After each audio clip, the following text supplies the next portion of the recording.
welcome to another episode of Fishing Southern Maryland. And welcome to another episode of Fishing Southern Maryland.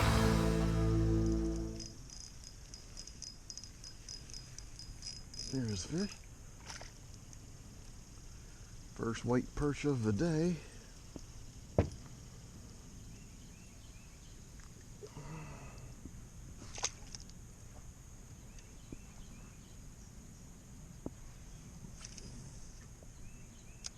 Number 3. That's a little better one.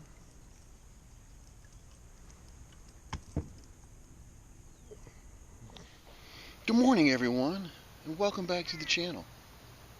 It's Thursday, the 12th of August. I'm back at Nan's Cove. Kind of avoided the area for a little while. It's been 2 months since I've been here. I've definitely avoided it during the striped bass closure here in the state of Maryland, but I was just trying other spots. But that's okay. I've come back because it's been a while. I want to see if any of the other species are here. I want to see if I can catch a redfish, or puppy drum as they call them. Let's find out. For the first part of it, I'm going to be casting this jig spinner or beetle spin, call it whichever you wish, with a 3-inch grub from Yum. Not Christmas tree color time this time. This one is green pumpkin. It's got some specks in there. This water's kind of a little tannic or murky, so I figure the contrast is going to help the fish see it more.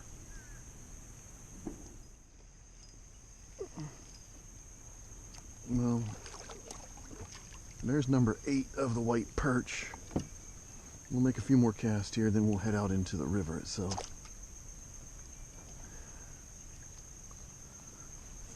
Figured this puppy drum might be up here near this grass.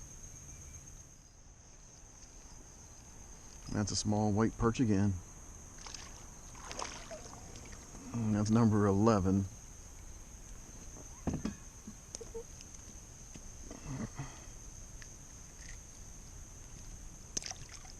That's enough of those. Let's head out to the river. See if we can get something out there. Something a little bigger maybe. Missed that.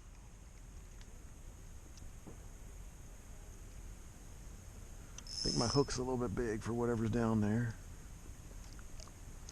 We'll switch it over after this piece of shrimp.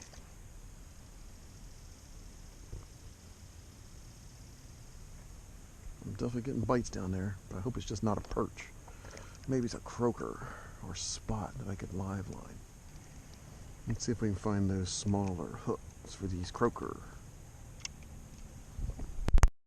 Okay, there's something. What do we got? Yeah.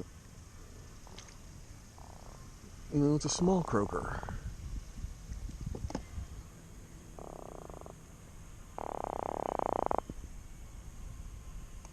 Come on, say it again. Okay. You're way too small.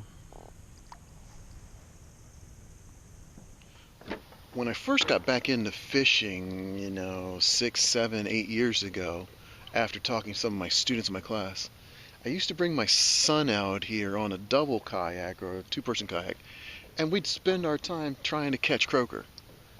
Kind of takes me back to those days. Again, we'd have a high-low rig, throw it out there, sometimes catch 2 at a time. I enjoyed it. I think he enjoyed it. I'm getting a bite. Let's see if we can catch a couple more. There we go. What we got? Just tell me it's not a perch. There we go. That's a nice size spot right there. My goodness. That's a huge spot. That's 3 species. And you're coming home. My grandmother used to eat spot, and my grandfather used to catch it for her.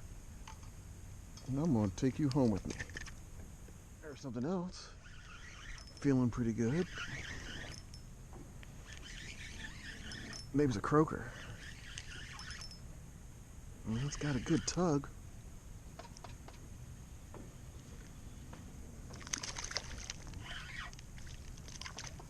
No, it's a small redfish. No, it's a croaker. I'm sorry. There he is. There he's croaking. There he's croaking. There you go. I feel you. No, they have to be 9 inches to keep here in the state of Maryland. Does he make 9 inches? Yep, he's 10. So there's fish number 2 that we're going to take home with us today. Another one? They definitely pull nice. That's what it looks like. Looks like it's another croaker. Oh, it is. Much bigger. So we'll take him home too.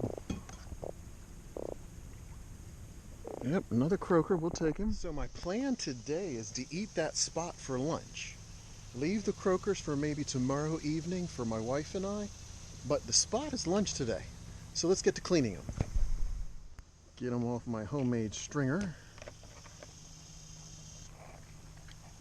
Again, my stringer is just a piece of nylon cord with hooks for your shower curtain. Little inexpensive scaler. Run over both sides. That way I don't have to try to cut the scales off or the skin off. And I won't lose meat that way. And just like any other fish, cut right behind that pectoral fin. Come down here, right along the dorsal.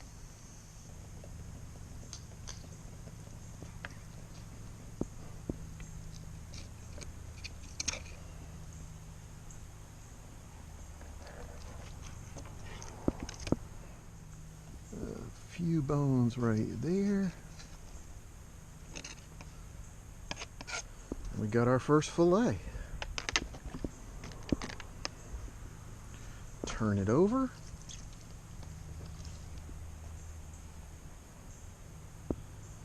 Just a few bones right there.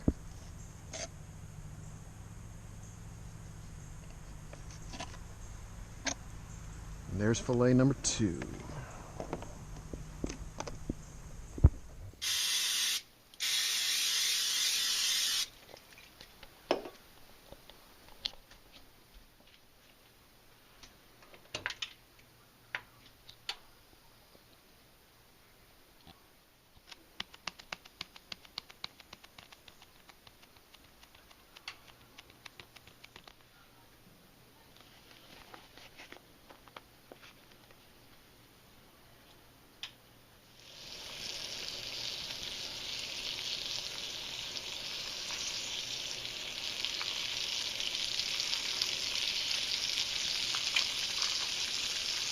So the recipe is really easy. Put a little something in the pan, a little butter, canola oil, whatever you want to use to keep it from sticking to the pan. A little bit of salt. Again, I live here in Maryland. I think it's against the law. I think it's in the Maryland Constitution that you have to put Old Bay on your seafood. And then just cook it until it's done. I did a little bit of pasta with it, some corn, some carrots, and a glass bottle of Coke. I'd say it's a great lunch after a fun day of fishing. Until next time, tight lines.